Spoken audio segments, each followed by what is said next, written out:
नमस्कार दोस्तों, हमारी आज की कहानी का नाम है सलाह।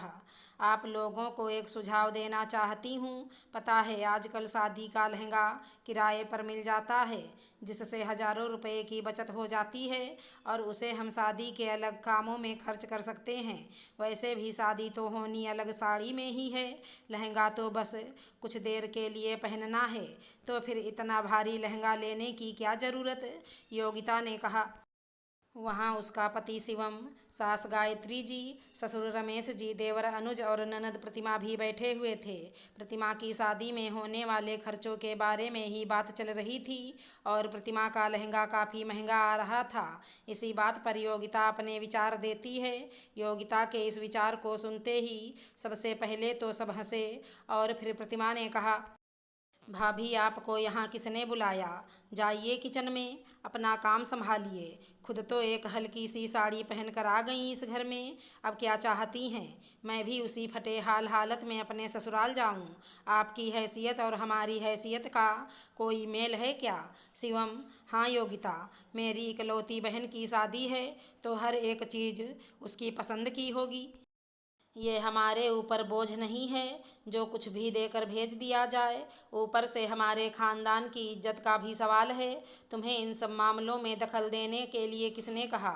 जाओ और अपना काम करो। अनुज: हाँ भाभी, आप तो बस हमारे खाने पीने का ध्यान रखो और एक कड़क सी चाय और पकौड़ों का इंतजाम करो, कहकर सभी हंसने लगे। रमेश जी: इसमें बुरा क्या कहा योगिता ने? इतना खर्च पहले से ही हो रहा है तो फालतू के खर्च क्यों करना?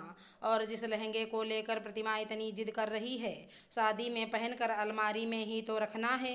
वैसे भी शादी तो अलग साड़ी में ही होगी ना, तो इतना महंगा लहंगा क्यों? गायत्री जी: मुझे पता था आप तो इसके लिए ज़रूर बोलेंगे। आखिर पसंद करके तो आप ही लाए थे ना इसे, वरना ऐसे कंगाल घर से हम कभी रिश्ता जोड़ते क्या, जो एक अच्छी साड़ी भी ना दे पाया अपनी बेटी को। उस वक्त तो अपनी चला ली, पर इस बार मैं आपकी एक नहीं चलने दूंगी। ये कोई नई बात नहीं थी। योगिता से उसके ससुराल वाले हमेशा ऐसे ही पेश आते थे, क्योंकि वह एक गरीब परिवार से थी, ऊपर से कम पढ़ी लिखी। बस रमेश जी को योगिता काफ़ी पसंद थी, क्योंकि एक तो वो रमेश जी के सबसे अच्छे मित्र की बेटी थी और दूसरी काफ़ी संस्कारी और सुशील भी।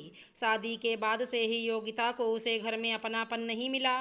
जिसे देखो बस उसका अपमान ही करता था, सिवाय रमेश जी के।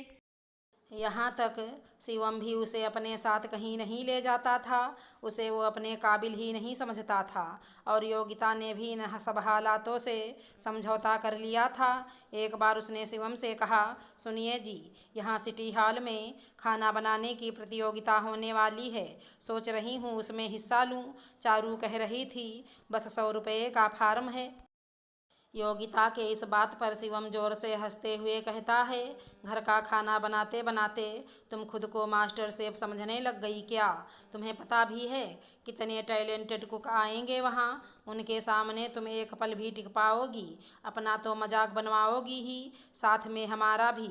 इसलिए बेहतर है घर की रसोई ही संभालो। ये सुनकर योगिता का खिला चेहरा उतर गया और उसने मन ही मन सोचा, आखिर क्यों मैं चारू की बातों में आकर इनसे ये सब पूछा? खामखा मजाक बन गया मेरा।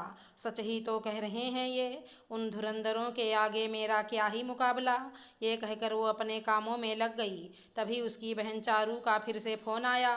बड़े ही मुरझाए मन से योगिता फ़ोन उठाती है और हेलो बोलती है। चारू: क्या हुआ दीदी? बात की क्या जीजाजी से? क्या बोले वो? योगिता: और क्या कहेंगे, वहीं जो हमेशा कहते हैं, ये सब मेरे लिए नहीं है। वैसे देखा जाए तो ठीक भी है, मैं एक मामूली सी गृहिणी बड़े बड़े कुक से कैसे मुकाबला कर पाऊंगी? चारू: दीदी, जीजाजी का तो तुम्हें पता ही है, अरे आज तक उन्होंने हमेशा तुम्हें ताना ही दिया है। पर तुम सुनो, मैं फार्म ले आई हूँ और तुम इसे भर रही हो और प्रतियोगिता में भी भाग ले रही हो, और कुछ नहीं सुनना मुझे। ज़्यादा से ज़्यादा क्या होगा, हार जाओगी यही ना।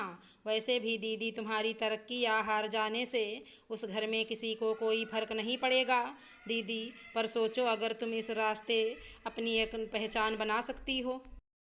दीदी, ये हम सबको पता है, तुम खाना कितना अच्छा बनाती हो, इसलिए तुम्हें एक फैसला अपने आत्मसम्मान के लिए आज लेना ही होगा। चारू की बातों से योगिता को प्रोत्साहन मिलता है और वो प्रतियोगिता में भाग ले लेती है। प्रतियोगिता के दिन वह और चारू सिटी हॉल में जाते हैं और योगिता टॉप 5 में अपनी जगह बना लेती है। प्रतियोगिता का अंतिम चरण 15 दिनों बाद मुंबई में होना था, जहां चारू की खुशी का ठिकाना नहीं था। वहीं योगिता परेशान बस यही सोच रही थी कि वह अब मुंबई कैसे जाएगी। छुपाते छुपाते तो वो यहाँ तक आ गई, पर अब क्या करेगी, वो घर में क्या कहेगी, यही सोचते हुए वो जैसे ही घर में घुसी, सारे परिवार को पड़ोसी बधाई दे रहे थे। योगिता का दिल जोरों से धड़कने लगा। न जाने अब क्या होगा, पर अब जो होने वाला था उसके अंदाजन के बिल्कुल उल्टा था। परिवार के सभी आकर उसे अंदर बिठाकर पहले तो उसकी बलाइयाँ लेने लगते हैं। तभी उसकी सास गायत्री जी कहती हैं, सच में मुझे शुरुआत से ही पता था तुम्हारे पापा की नज़र जौहरी की है, हीरा चुना है हीरा। फिर प्रतिमा कहती है, भाभी अगली बार मुझे अपने साथ ले जाना। और सबसे हैरान करने वाली बात तो शिवम ने की। उसने कहा, तुम्हें पता है कल तुम्हें मेरे ऑफिस में इनवाइट किया गया है। आज मुझे तुम पर गर्व है, आखिरकार तुमने खुद को मेरे काबिल बना ही लिया।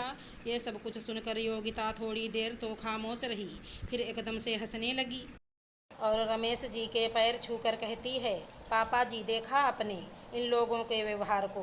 कल तक जिनके लिए मैं बस एक नौकरानी थी इस घर की, आज मुझे सर चढ़ा रहे हैं। मैं तो घर ये सोच कर आ रही थी कि पता नहीं आप लोगों को अपने मुंबई जाने की बात कैसे बताऊंगी, और यहाँ आकर कुछ और ही मंजर देखा। पर आज मुझे एक बात अच्छे से समझ आ गई। किसी से इज्जत पाने के लिए सबसे पहले खुद अपनी इज्जत करना सीखो। तुम्हारे आत्मसम्मान की रक्षा तुम्हें खुद करनी होगी, वरना हर कोई तुम्हारी औकात बताने लग जाएगा। इस प्रतियोगिता में मुझे एक आईना दिखाया। कल इस प्रतियोगिता का फल कुछ भी हो, पर अब से सबसे महत्वपूर्ण मेरा आत्मसम्मान होगा, और उसके लिए मुझे जो करना पड़ेगा वो मैं करूँगी। ये कहकर योगिता वहाँ से चली गई और प्रतियोगिता में प्रथम तो नहीं बल्कि द्वितीय बनकर जीता। उसे काफ़ी ख्याति मिल गई, हर कोई उसे जानने लगा और फिर बड़े बड़े होटलों में उसे काम करने का मौका मिलने लगा। उसने कुछ महीने एक बड़े होटल में काम करके नई नई तकनीकें सीखी और फिर खुद का एक रेस्टोरेंट खोल लिया, जो उसके ख्याति के कारण काफ़ी चलने भी लगा। अब वही योगिता जिसकी बातें पहले उसके ससुराल वाले सुनते तक नहीं थे, आज उससे ही सलाह लेकर हर काम किया जाता। अगर हमारी कहानी पसंद आई हो तो चैनल को लाइक शेयर सब्सक्राइब करें। राधे राधे दोस्तों।